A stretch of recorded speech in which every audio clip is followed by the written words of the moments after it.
Strategist Jason Johnson, professor of political science at Hiram College and chief political correspondent for Politic 365, and Anna Navarro, CNN contributor and Republican strategist. Welcome to all of you. Good morning. Good to be with you. Nice to have you here. First talkback question, is the National Guard the answer to gun violence? Hey, when all else fails, call in the troops, complete with a military general, battle-trained soldiers, and armored vehicles. Got to reinforce the liberties of the people to be able to walk this street, and so little girls like Miss Pennington don't get shot in a schoolyard. That's a shame. That shouldn't be happening in America. That is retired General Russell Honore, hero of New Orleans, talking about violence in Chicago. More than 500 murders there in 2012, and the aforementioned Hadia Pendleton, who was killed in the crossfire a mile away from President Obama's Chicago home. Now, General Honore knows a thing or two about restoring order. After Katrina, the city's government was in shambles, looting and violence ruled until the tough-talking Honore and his troops took over. Put those damn weapons down! I'm going to tell you again, get those goddamn weapons down! Oh yeah, take that, drug dealers and gang leaders. Of course, the people, and especially local Chicago police, might have a problem with federal intervention, but still, is the National Guard the answer to gun violence? Facebook.com/CarolCNN. Tweet me at CarolCNN. I will pose that question first to Jason Johnson.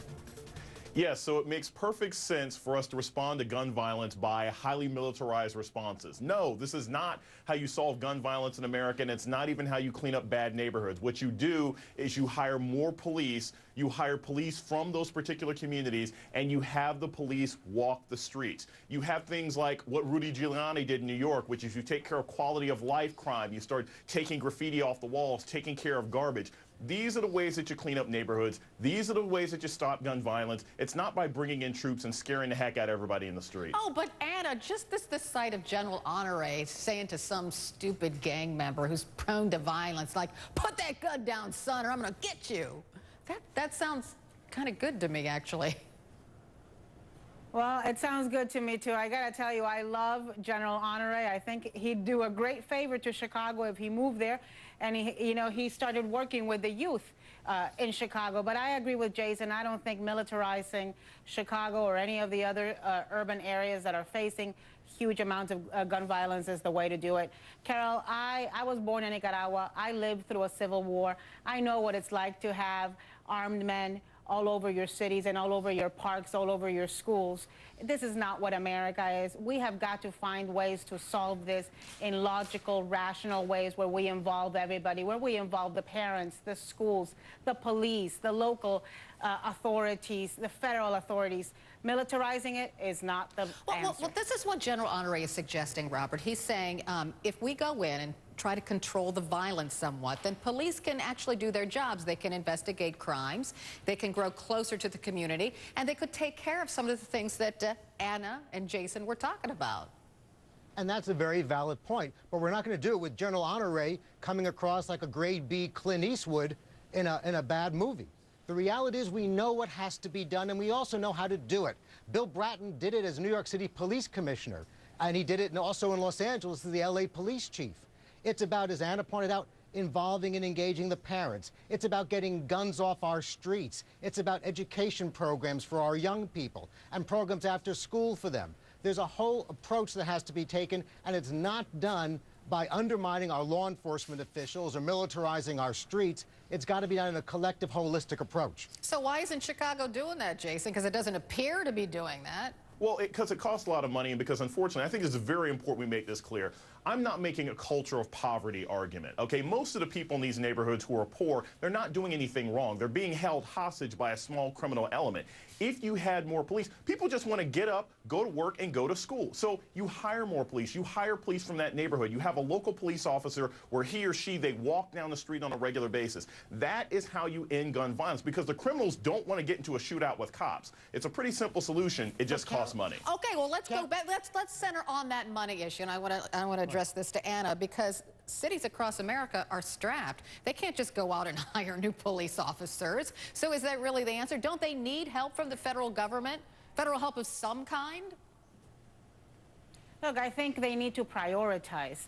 And all budgets, whether it's local, state, and federal, need to put some priority on putting police on the streets in places like Chicago. The problem is not as big in other places as it is in Chicago, and everybody needs to take ownership of this. It's not the federal government, it's not just the state government, it's not the local government. Everybody needs to act together and take ownership. I'll tell you, Carol, one of my very good friends is Isaiah Thomas, the former NBA player. He has been going back to Chicago time and again and cooperating everywhere which way he can to tell kids that kids like him, who grew up in extreme poverty, who grew up in the midst of violence, who grew up with siblings with drug habits, can make it out, that there is a way out. And I think more people need to do that. This needs to be something that we all take on. We're all Chicago. We need ownership of this Jason, problem. are you shaking your head no? Because that sounded perfectly I'm shaking my head no on this one. Because it's a culture of poverty argument, because it's a suggestion that, well, the reason these kids are shooting at each other is because they haven't had good role models. No, most of these kids aren't shooting anybody. Criminals are shooting people, and you need police to stop criminals. It's great that Isaiah Thomas comes back to Chicago, seeing as how he beat them as a Pistons for so many years. But the key is you need police. You need the government to do this. It's not that the people are wrong. The people are suffering. That's the key. So pile on, Rob. Yeah, Jason, but you need the kids, Jason, but you need the kids not to become the criminals. Somewhere in the process, kids are becoming criminals, and we need to capture them before that happens. Robert? And we're not going to do it, and we're not going to do it, Anna, with Isaiah Thomas alone, or because we think Chicago law enforcement doesn't have the right priorities. There's a role we have to play as a nation in addressing these issues. And let's be very clear about what's happening in Washington today and why it's undermining the city of Chicago. Because there's a mindset now in our government in Washington from the Republican members of Congress that sequestration is an acceptable way of doing business, that we can, in fact, engage in these massive, irresponsible cuts that no one thinks is a logical approach to budgeting. And that undermines law enforcement in our cities. It undermines so many education opportunities for our young people. And it does, in fact, create an impoverished class of our society that leads to abuse, leads to violence, and leads to more Chicagos. Yeah, but I don't think you can leave Democrats off the hook on that one. Right.